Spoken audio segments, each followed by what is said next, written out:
ನೂರಕ್ಕೆ ನೂರು ನಾನೇ ಕ್ಯಾಂಡಿಡೇಟು, ಯಾಕಂದರೆ ಜನಾಭಿಪ್ರಾಯದ ಪ್ರಕಾರ ಟಿಕೆಟ್ ಆಗುತ್ತೆ ಅಂತ ನಾನು ಹೇಳ್ತಾ ಇರೋದು.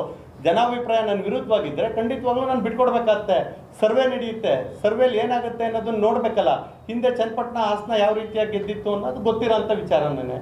ಇಡೀ ರಾಜ್ಯದಲ್ಲಿ ನಮಗೆ ಒಂದು ಸಮಾಜದ ಮತಗಳು ಬಿ ಜೆ ಪಿನ ಸೋಲಿಸ್ಬೇಕು ಅಂತ ಕಾಂಗ್ರೆಸ್ಗೂ ಹಾಕ್ತಿ, ಜೆ ಡಿ ಎಸ್ಸಿಗೆ ಹಾಕಿದ್ರು. ಅದ್ರ ಪರಿಣಾಮವಾಗಿ ಚನ್ನಪಟ್ಟಣದಲ್ಲಿ ಮತ್ತು ಹಾಸನದಲ್ಲಿ ಗೆದ್ದಿದ್ದು ಹೊರತು ಇದು ಬೈ ಎಲೆಕ್ಷನ್ ನಡೆದಂಥ ಸಂದರ್ಭದಲ್ಲಿ ಸಮಾಜ ಜೆ ಡಿ ಎಸ್ ಕೈ ಹಿಡಿಲಿಲ್ಲ, ಚುನಾವಣೆಯಲ್ಲಿ ಸೋಲಾಗಿದೆ. ಇಡೀ ವ್ಯತ್ಯಾಸ ಬೇರೆ ಥರ ಆಗುತ್ತೆ. ಹಾಸನೂ ಅಷ್ಟೇನೆ, ಸ್ವಂತ ಶಕ್ತಿ ಮೇಲೆ ಜೆ ಡಿ ಎಸ್ ಗೆಲ್ಲುತ್ತೆ ಅಂತೇಳಿ ಹೇಳಿದ್ರು. ಪ್ರೀತಮ್ ಗೌಡ ಯಾರು? ನಾನು ಬಿಟ್ಕೊಡ್ಬೇಕಾಗತ್ತೆ. ನಂದೋಗ್ಲಿ ಮಂಗಳೂರಲ್ಲಿ ಯಾವ್ದಾದ್ರು ಜೆ ಡಿ ಎಸ್ ಗೆಲ್ಲುತ್ತೆ ಅಂದರೆ ನಮಗೆ ಕಾಂಗ್ರೆಸ್ ವಿರುದ್ಧ ಕನಿಷ್ಠ ಬಿ ಜೆ ಪಿ 120 ಸ್ಥಾನ ಗೆಲ್ಲಬೇಕು, ಜೆ ಡಿ ಎಸ್ ಕನಿಷ್ಠ 30-40 ಸೀಟ್ ಗೆಲ್ಲಬೇಕು, 180 ಸೀಟ್ ಎನ್ ಡಿ ಎ ಗೆಲ್ಲಬೇಕು ಅನ್ನೋಂಥದ್ದು ನಮ್ಮ ಕಲ್ಪನೆ. ಅದಕ್ಕೆ ಮಂಗಳೂರಲ್ಲಿ ಯಾವುದೋ ಒಂದು ಸೀಟಲ್ಲಿ ಜೆ ಡಿ ಎಸ್ ಗೆಲ್ಲುತ್ತೆ ಅಂದರೆ ಬಿ ಜೆ ಪಿ ಸೀಟ್ ಬಿಟ್ಕೊಟ್ಟೆ ಕೊಡ್ತೀವಿ. ಬೆಂಗಳೂರಲ್ಲೇ ನೀವು ಯಾವ್ದು ಗಾಂಧಿನಗರದಲ್ಲಿ ಜೆ ಡಿ ಎಸ್ ಗೆಲ್ಲುತ್ತೆ ಅಂದರೆ ಅವ್ರು ಬಿಟ್ಕೊಡ್ಬೇಕು. ಸರ್ವೆ ರಿಪೋರ್ಟ್ ಪ್ರಕಾರ ಮಲ್ಲೇಶ್ವರಮಲ್ಲಿ ಜೆ ಡಿ ಎಸ್ ಗೆಲ್ಲುತ್ತೆ ಅಂದರೆ ಮಲ್ಲೇಶ್ವರಂ ಸೀಟು ಬಿಟ್ಕೊಡ್ಬೇಕು. ಹಂಗಂತೇಳಿ ಮಂಡ್ಯ ಮಾತ್ರ ಜೆ ಡಿ ಎಸ್ಸಿಗೆ. ಇಲ್ಲಿ ಕಾರ್ಯಕರ್ತರ ಪರಿಸ್ಥಿತಿ ಏನು? ಕಾರ್ಯಕರ್ತರು ಪಕ್ಷವನ್ನು ಕಟ್ಟಿದ್ದಾರೆ, 35-40 ಸಾವಿರ ಓಟ್ ತಗೊಂಡಿದ್ದಾರೆ.